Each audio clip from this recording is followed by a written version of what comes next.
हम फिर कहें ये दुनिया के लोगों के लिए केवल कथा का पंडाल है, पर हम कहते हैं ये केवल कथा का पंडाल नहीं, अपने बाप से, अपने पिता से, अपने दिल की बात कहने का एक स्थान है, जहां अपना मन की बात, मन,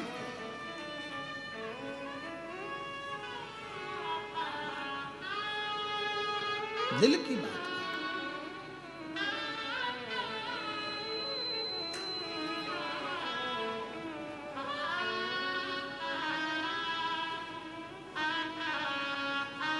मैं हितेश तुमको धन्यवाद देता हूं बेटा कि शिव कृपा से ही ये कथा ऑनलाइन जो सीहोर में होती वो बाबा के धाम में हो रही,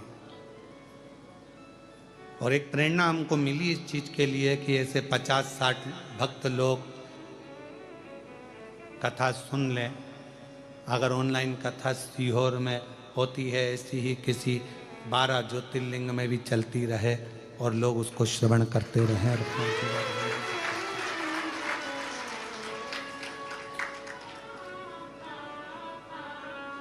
शिव की उदारता से, शंकर की करुणा,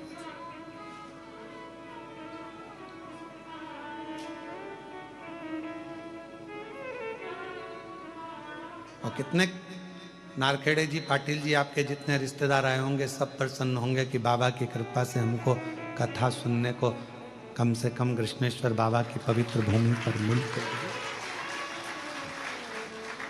रात तो हुई,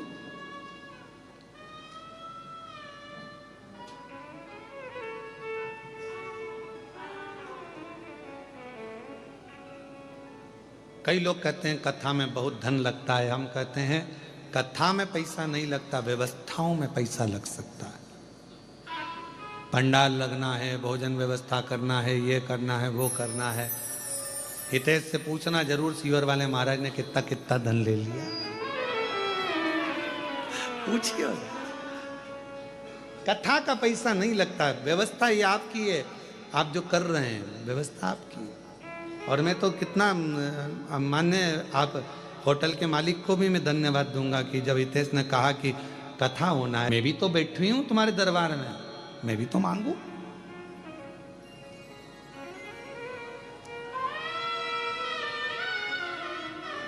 तो वो उन्होंने प्रैक्टिकल कर कर देखा।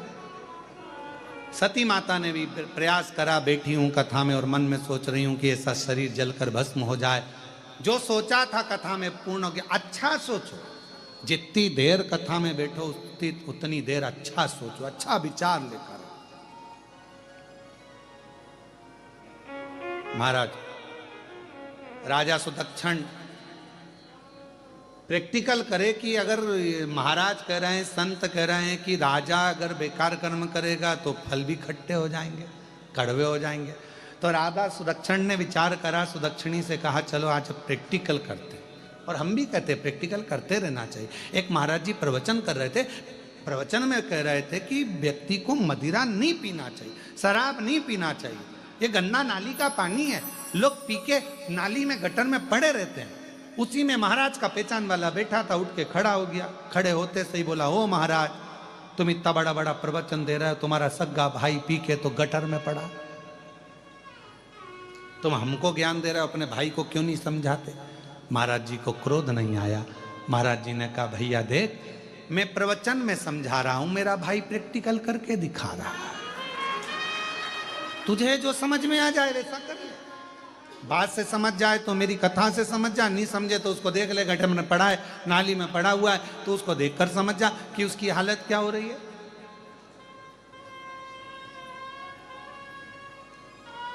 ये तेरे ऊपर निर्भर करता है।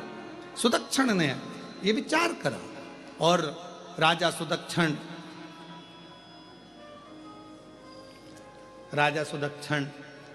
चल दिया अपने नगर में। और नगर में जाने के बाद उसने झूठ बोलना, गलत काम करना, लोगों को परेशान करना प्रारंभ करा कि मैं देखूं तो सही क्यों नहीं होता। एक पत्नी ने अपने पति से कहा, कल जो भिखारी आया था ना बहुत बदतमीज है। पति ने कहा तुझे भिखारी से क्या मतलब। नहीं, कल जो भिखारी आया था ना वो बहुत बदतमीज है। पति ने पूछा हुआ क्या, वो तो बोल। कल मैंने उसको खाने के लिए भोजन दिया, भोजन लेकर गया, और आज आया ना जब सवेरे तो मेरे को रेसिपी बुक देकर चला गया, मुझे भोजन बनाने की किताब देकर चला गया, और मेरे से कहता है मैडम कल की सब्जी कच्ची थी। बताओ। पति खुश होकर बोला जो मैं 40 साल में नहीं बोल पाया वो आज बोलकर चले, आज बोल 40 साल में। पाटिल जी जोरदार ताली बजाए, जोरदार ताली बजाए। और चुप चुप बैठे हो, जरूर कोई बात है। सबसे तेज ताली पाटिल जी बजाए हैं। तो कहा जो मैं 40 वर्ष नहीं बोल पाया वो आज बोल गया। भोजन सब्जी कच्ची है। भगवान सुदक्षण राजा ने विचार करा मैं प्रैक्टिकल करता हूं, और राजा सुदक्षण ने प्रैक्टिकल करा, असत्य बोला, गलत काम किया, परेशान किया, कष्ट दिया, और उसके 6 महीने बाद पहुंचा वो संत के यहाँ। फिर वहाँ के फल खाए तो वो कड़वे थे, खट्टे थे। संत के चरणों में राजा सुदक्षण ने हाथ जोड़कर कहा आपने बिल्कुल सत्य कहा, जैसा कर्म करोगे वैसा फल पाओगे। ये हमारी कहावत शास्त्रों की है, ये बनाई हुई कहावत नहीं है, राजा सुदक्षण की कहावत। अच्छा कर्म करिए, अच्छा मिलेगा। आप अच्छा कर्म करते रहोगे तो फल मीठा मिलता रहेगा, सब अच्छे रहेंगे, सब स्वस्थ रहेंगे। आप जितना जितना श्रेष्ठ कर्म करेंगे उतनी उतनी जिंदगी प्रसन्न होकर जीते रहोगे। और जहां हमारे जीवन में हमने बेकार कर्म, असत्यता के साथ, गलत कार्य के साथ अपने जीवन को जिया, वहां हमें कष्ट भोगना पड़ता। सती माता कुंभज बाबा के आश्रम में बैठी हैं, मन में गलत भाव आ गया कि मेरा शरीर जलकर भस्म हो जाए, और वही हुआ। शंकर जी ने मांगा था कुंभज बाबा के आश्रम में कथा सुनते हुए मुझे राम का दर्शन हो जाए, तो कुंभज ऋषि के यहाँ से जैसे ही चले तो मेरे शिव जी को राम जी का दर्शन हो गया। और सती माता ने मांगा था कि ऐसा शरीर जलकर भस्म हो जाए, तो माता सती दक्ष प्रजापति की यज्ञशाला में जाकर जलकर भस्म हो जाती है। कथा में बैठकर जो तुम्हारे मन की कामना है, जो तुम्हारे मन का भाव है, कथा में बैठकर वो प्राप्त होता, वो मिलता।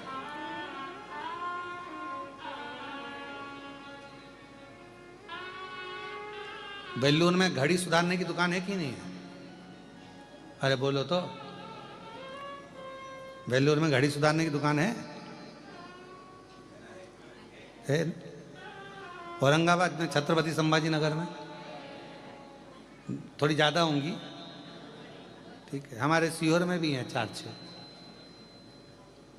गांव गांव में घड़ी सुधारने की दुकान है, शहर शहर में घड़ी सुधारने की दुकान है, पर समय सुधारने की दुकान तो केवल कृष्णेश्वर महादेव के पास ही है। घड़ी सुधारने की दुकान गांव में हो सकती है, घड़ी सुधारने की दुकान शहर में हो सकती है, घड़ी सुधारने की दुकान खेड़े में हो सकती है, घड़ी सुधारने की दुकान तुम्हारे मोहल्ले में, तुम्हारी कॉलोनी में, तुम्हारी सोसाइटी में हो सकती है, पर समय को बदलने की, समय सुधारने की कोई दुकान कहीं पर नहीं है। समय बदलने की दुकान, समय बदलने की जगह तो केवल एक है, वो कुबरेश्वर देव अधिदेव महादेव, वो कृष्णेश्वर महादेव, वो महाकालेश्वर महादेव, वो ओमकारनाथ, वो केदारनाथ, वो विश्वनाथ, वो मल्लिकार्जुन, वो भीमाशंकर, वो बाबा बैद्यनाथ। ये स्थान जो बनाए गए ये समय सुधारने के, घड़ी सुधारने के नहीं है।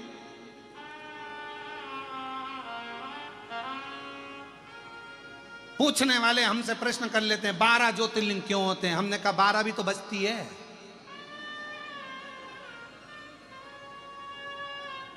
कहा 12 ज्योतिर्लिंग क्यों होते हैं? हमने कहा 12 नहीं बचती, तो क्या बचती है?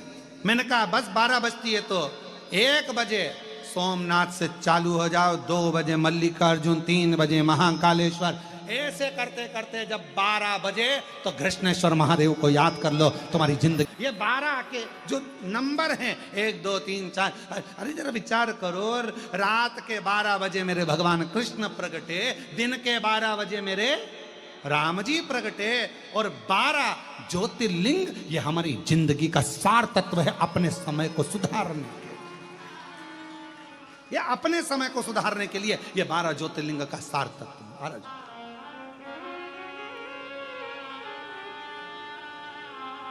हमारे यहां तो एक भजन भी है,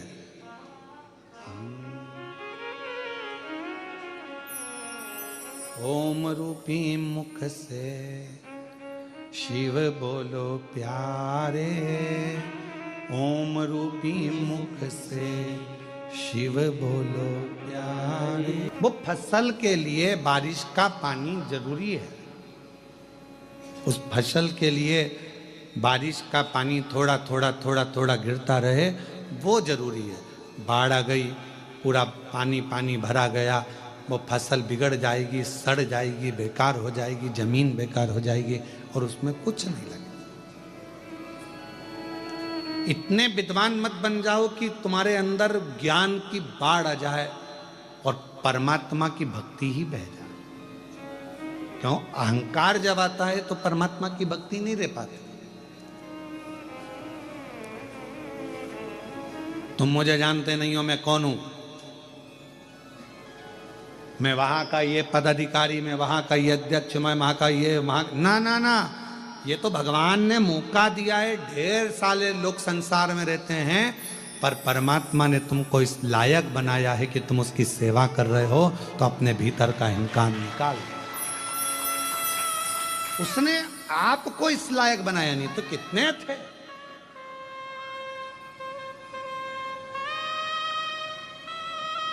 ये नारखेड़े जी को, ये पाटिल जी को, ये मैं हितेश को धन्यवाद दूं कि भगवान ने अगर तुमको मौका दिया है, भगवान ने अगर तुमको कोई मौका दिया है तो कुछ सोच कर दिया होगा। पितृपक्ष, और उस पितृपक्ष में वो भी बाबा कृष्णेश्वर नाथ जी के पवित्र चरणों में कथा।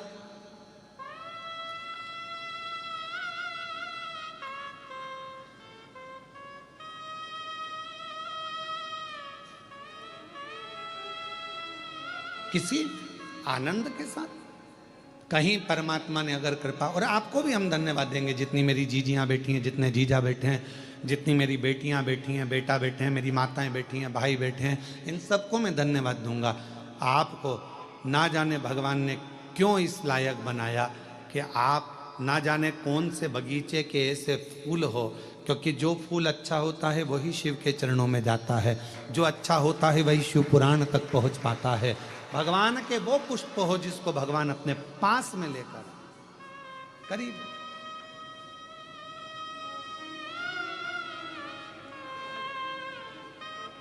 और तेरी कृपा का क्या है भरोसा, कब किस पर हो जाए जरा।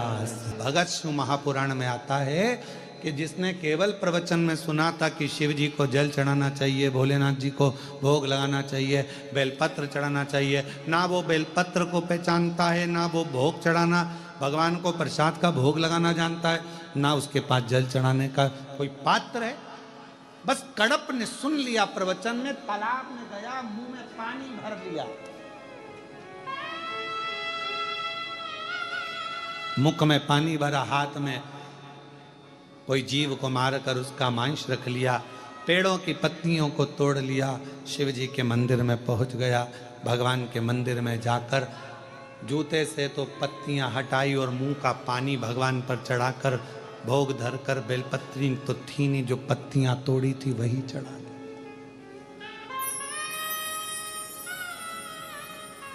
अब जरा विचार करिए, उसने तो मुंह का पानी चढ़ाया था, तो शिव जी प्रसन्न हुए थे कि नहीं हुए थे? शिव पुराण में पढ़ो कि कड़प पर भगवान शंकर प्रसन्न हो जाते हैं और उसको अपना दर्शन दे देते हैं। अपन तो झूठा भी नहीं चढ़ा रहे, अपन तो गलत चीज कर भी नहीं रहे, अपन तो रोज 1 लोटा जल चढ़ाते हैं, प्रेम से बाबा को पुकारते हैं, तो जरा विचार करिए, कम से कम शिव जी की कृपा दृष्टि हम जैसे जीवों पर भी तो रहेगी। आप और हम जैसे जीवों पर भी तो शिव की कृपा रहेगी। अब कोई उसमें ज्ञान दे दे, शंकर भगवान पर ऐसा मत चढ़ाओ, भगवान शंकर पे वैसा मत चढ़ाओ, भगवान शंकर पे ये मत करो, भगवान शंकर पे वो मत करो। ज्ञान देने वाले आज के जमाने में, कलिकाल में, दिन भर अगर सोशल मीडिया टटोलोगे तो दिन भर 24 घंटे आपको ज्ञान सोशल मीडिया पे मिलता रहेगा। शिव जी को ऐसा मत करना, शंकर जी को वैसा मत करना, भूल से ये मत करना, प्रदोष को ये मत करना, एकादशी पे ये मत करना, तो द्वादशी पर ये मत करना। अरे दिल से अगर भगवान का नाम पुकारा जाए तो कुछ करो चाहे मत करो, दिल से अगर श्री शिवाय नमस्तुभ्यम बोल लिया तो उसमें भी तुम्हारा कल्याण। हर हर लग रही रानी कहती है, इतनी भय रात्रि में, इतनी भयंकर रात्रि है, कहां से क्या मिलेगा। सामने एक संत की कुटिया नजर आई, उस कुटिया में प्रवेश कर गए। डलिया में फल रखे थे, दरवाजे के बाहर उन फलों को राजा रानी ने खाना प्रारंभ कर। सुदक्षिण अपनी धर्मपत्नी सुदक्षिणी के साथ में फल खा रहे थे, और सुदक्षिणी के साथ में जब उन्होंने फल खाए, फल खाने के बाद उन्होंने सोचा जिसके यहाँ के फल खाए हैं उसको प्रणाम तो कर ले, जिसको यहाँ का फल खाया है उसको प्रणाम तो करें, नमन तो करें। तो राजा सुदक्षिण अपनी धर्मपत्नी सुदक्षिणी के साथ में संत के चरणों को छुआ, नमन करा, संत के नेत्र खुल गए। कौन पथिक है भाई, इतनी रात को कौन पथिक आया है? सुनो भाई, इतनी रात को कौन पथिक आया है? हमको लगता है तुम भूखे हो गए।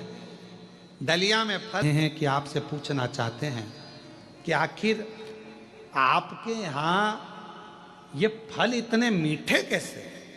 एक भी फल खट्टा नहीं है, एक भी फल बेकार नहीं है। संत उठकर बैठ गए और उन्होंने कहा कि हमारा राजा बहुत अच्छा है,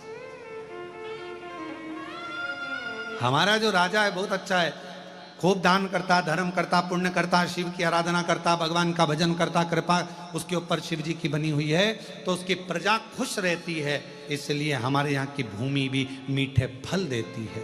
अच्छा, और मान लो तुम्हारे यहाँ का राजा अगर बेकार कर्म करेगा तो क्या फल कड़वे हो जाएंगे? बिल्कुल हो जाएंगे। राजा सुदक्षिण ने विचार करा, जरा प्रैक्टिकल करने में क्या जाता है, प्रैक्टिकल तो करें। और प्रैक्टिकल करते रहे। एक महिला ने, एक जीजी ने लिखा कि मैंने भी आपकी कथा का प्रैक्टिकल करा।